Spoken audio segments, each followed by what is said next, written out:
Bonjour Mireille Dumas. Bonjour. Alors, vous revenez souvent, vous êtes une des marraines d'honneur de ce festival. Alors, c'est même pas un festival, du Salon du Livre de Saint-Estèphe. Je crois que c'est au moins Oui. en tout cas la troisième fois moi, que je vous vois ici. Nous vous accueillons avec toujours autant de plaisir et nous vous accueillons avec d'autant plus de plaisir que nous avons assisté, comme beaucoup de Français, à cette émission qui est passée sur France 3, qui était la suite de celle qui avait été diffusée en 2021.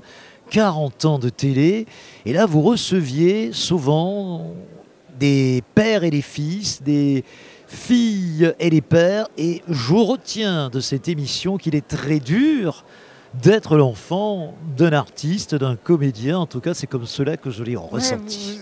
Vous avez raison, c'est ce que dit Claude Brasseur. Il dit que Absolument. parfois ce n'est même pas une question de vie, c'est une question de survie. Donc pour vous dire que ce n'est pas forcément facile, bah oui, parce que les parents artistes sont souvent occupés, comme nous tous, mais il faut être reconnu à un moment donné. Donc au moment de l'éclosion de l'épanouissement, c'est sûr qu'ils sont un peu moins attentifs à leurs enfants. Et puis il y a les tournées, et puis il y a les films, on n'est pas forcément à la maison. Donc c'est une vie un petit peu spéciale. Mais moi, vous avez retenu ça, mais moi j'ai retenu l'absence et la défaillance de beaucoup de pères de cette génération. Ah oui. Ça, c'était stupéfiant. J'ai retenu une phrase de Claude Brasseur Aussi, à propos de son père, encore. parmi beaucoup. C'est le matin, je me rhabille et je vais rentrer chez moi. Ouais, Ça sous-entend qu'il était ailleurs. De toute façon, oui. ils ne sont pas restés longtemps avec sa femme, d'après ce que j'ai compris. Ils se sont séparés avant la naissance Oui. de Claude Brasseur. Oui. Donc il y a aussi cette phrase extraordinaire. Il a 7 ans, son père vient chez sa mère, où il est, et il se retourne vers sa mère et dit: je ne savais pas que tu... Non, il se retourne vers son père, il dit: je ne savais pas que tu connaissais maman. Donc, tu connaissais maman. Oui, oui. Pour vous C'est dire, extraordinaire, ça. c'était très très lointain. De tous ces portraits, là, quel est le plus touchant entre le Tous père m'ont et le bouleversé fils? parce que vous voyez, Claude Brasseur, on sent encore, il rit, mais sous le rire, il y a comme une grimace, il y a quelque chose qui se passe de difficile. Mais autant je vois que ce soit Bruel, que ce soit Johnny Hallyday, que ce soit Sardou, que ce soit Françoise Hardy, Woolsey, quand il parle de ses pères pour certains en tout cas, qui les ont abandonnés ou pas reconnus, c'est très troublant quand on voit après à quel point justement ils ont, à cause de ce manque aussi, ils ont recherché une certaine reconnaissance à travers le public et l'amour du public. Ça ne veut pas dire, parce que tout à l'heure au salon, une dame est venue me dire: alors j'ai vu votre émission, mais alors est-ce qu'il faut avoir à ce point souffert J'allais vous poser la question. Pour être artiste? Faut-il ne pas avoir été aimé pour aimer être aimé soi-même? Non, C'est ça la question que je pourrais poser. Mais je lui ai répondu, non, c'est que ce n'est pas qu'il faut absolument avoir souffert pour être artiste. Vous avez des artistes qui n'ont pas souffert de leur enfance, qui n'ont pas de blessures d'enfance et qui sont artistes. En revanche, ça vient toujours de blessures. Il n'y a pas besoin d'être blessé par l'enfance. Il y a déjà le fait, d'être en vie. On se pose des questions parce qu'on va mourir. Déjà, c'est une angoisse pour certains qui les amène à créer. Mais surtout, c'est que c'est une réponse, en tout cas, aux blessures de l'enfance. Certains, quand ils sont très traumatisés par l'enfance, vous en avez certains vraiment très blessés, violentés, frappés, qui partent dans la prostitution, d'autres dans la drogue, d'autres deviennent anorexiques, et ceux qui ont justement la fibre créatrice ont cette chance de devenir des résilients et de faire de ces blessures quelque chose et de créer, de faire de l'art. Et puis, il y a nous tous qui essayons de nous débrouiller, tant bien que mal, avec toutes ces blessures. On essaie d'avancer, on n'est pas forcément détruit, mais justement, on avance avec tout ça et on essaie tous quand même d'avancer dans la vie et de transmettre le mieux, ce qu'on a de plus positif aux enfants. On n'y arrive pas toujours, hein. Alors, il y a le contre-exemple de Guy Bedos, qui a été après, un père aimant dans vos portraits. Vous avez l'exemple vous avez Jacques Dutronc, Michel Boujna. Dutronc est-il un exemple? Parce que c'est un père copain. C'est le père pote, quoi. C'est ça, c'est ça. C'est pas un exemple. Mais en tout cas, c'est un père copain avec un lien. Oui, Guy Bedos, qui lui, il a fait son plutôt père le est contraire. parti et il a voulu être un bon père, un père très présent, ou un Michel Boujna. formidable aussi. Ouais, Michel ouais, Bougelin, la façon dont il en parle, il dit qu'aujourd'hui, il a tellement été à vouloir couver ses enfants qu'à un moment donné, ils s'en vont. Il reste tout seul, c'est ce qu'il dit, avec beaucoup d'humour. Mais il le dit. Parce que le fait de trop couver aussi ses enfants, ce n'est pas forcément bon. Alors vous, à titre personnel, et sans que vous dévoiliez votre situation personnelle, est-ce que le fait d'avoir entendu tous ces témoignages vous a permis d'être une meilleure maman, par exemple? Moi, je n'ai pas été mère, donc la question ne se pose pas en ces termes. En revanche, j'ai élevé le fils de mon mari. Oui. Donc, j'ai essayé de lui donner effectivement ce qui me semblait important, en tout cas des moyens dans la vie pour avancer et se battre. Mais de toute façon, vous ne pouvez donner que ce que vous êtes. Voilà. Mais moi-même, j'ai donné tout ce que je pouvais et en même temps, j'avançais dans mon travail et je n'étais pas tout le temps là. Donc on a trouvé un équilibre avec son père. On ne vous a pas oublié, Mireille. Et France 3 en particulier, parce qu'ils sont fidèles, ils rediffusent vos émissions. Ils auraient pu ne pas l'être. Une chose que je voulais vous dire, et que je voulais dire aux téléspectateurs, vous avez créé une chaîne YouTube, d'après ce que j'ai vu. Avec Ina. Oui, voilà. Ça s'appelle Ina Mireille Dumas, la chaîne YouTube. Et ça, c'est relativement récent. Dites-nous en deux mots. Oui, puisqu'on l'a lancé juste avant l'été. Oui. Donc, on a commencé à mettre en ligne pas mal de programmes et on vient vraiment de la lancer officiellement là cette semaine. Enfin, j'en parle pour la première fois. Avec une interview, me semble-t-il, sur LCP le 7 octobre prochain. Le 8, oui. Le 8 le 8 octobre, Rambobina. Voilà. Où tout à fait la chaîne a repris pour le lancement aussi de la chaîne et en même temps pour revoir certaines... Et un célèbre intervieweur. Un célèbre intervieweur. Oui, avec Patrick Cohen. C'est Patrick Cohen. Il a choisi l'un de mes premiers documentaires, pas le premier, mais dans la série Prostitution, Travestir. Parce qu'en 92, je posais la question de la transidentité maintenant, on disait transsexualité à l'époque, et de la prostitution. Et on en revient toujours, et on voit à travers ces films comment les blessures de l'enfant, justement, amènent certains sur le trottoir aussi.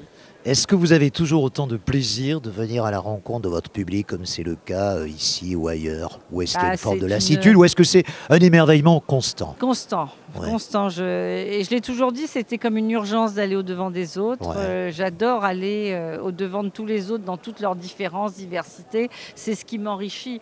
Je n'ai pas envie de retrouver un autre moi-même, j'ai envie de découvrir toutes sortes de vies. Moi, je suis fascinée par la façon dont tout un chacun se dépatouille de sa vie.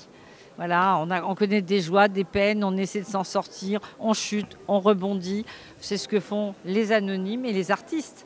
Parce que c'est la même chose. Les artistes, on les voit comme ça, un petit peu comme un phare, parce qu'ils sont sur le devant de la scène.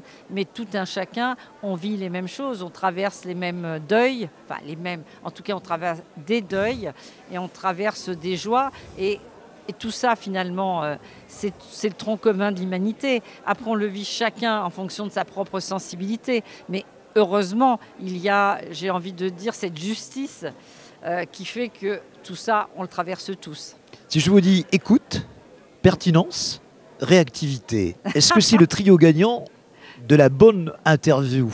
En tout cas, ça en fait partie, vous avez bien raison. Est-ce que c'est ce qui vous a animé en permanence durant ces centaines d'interviews que vous avez faites depuis des années? Oui, bien sûr, et de tendre d'abord le micro à ceux qui ne l'avaient pas et d'essayer de changer le regard sur certaines personnes qui vivaient des choses difficiles, qui étaient marginalisées, et aussi sur les artistes d'une certaine manière. Parce que je n'ai jamais séparé les deux, parce que je pense qu'on a aussi des idées préconçues sur les artistes, comme on peut l'avoir sur certaines personnes qui sont en marge de la société. Et donc c'est à toute cette humanité-là que j'ai eu envie de tendre le micro. Et puis aussi, je pense que vous avez raison, vous avez dit écoute, perspicacité, c'est ça? Réactivité aussi. Parce que je crois qu'il faut réagir pendant une interview. Il faut laisser parler les invités, mais en même temps... je ne suis pas une confesseuse. Ouais. Parce qu'on a dit souvent confession. Oui, mais je suis dans la réaction. On a parlé de psy aussi, je crois, pour vous. Voilà, mais je suis dans la réaction. Je pense que si j'avais fait d'ailleurs des études... Vous auriez aimé être psy? Pas du tout, parce que le psy, enfin en tout cas, le psychanalyste écoute. Oui. Mais voilà, moi je suis dans l'écoute certes, mais la relance, c'est une écoute on ne peut plus active. Vous n'êtes pas dans le soin?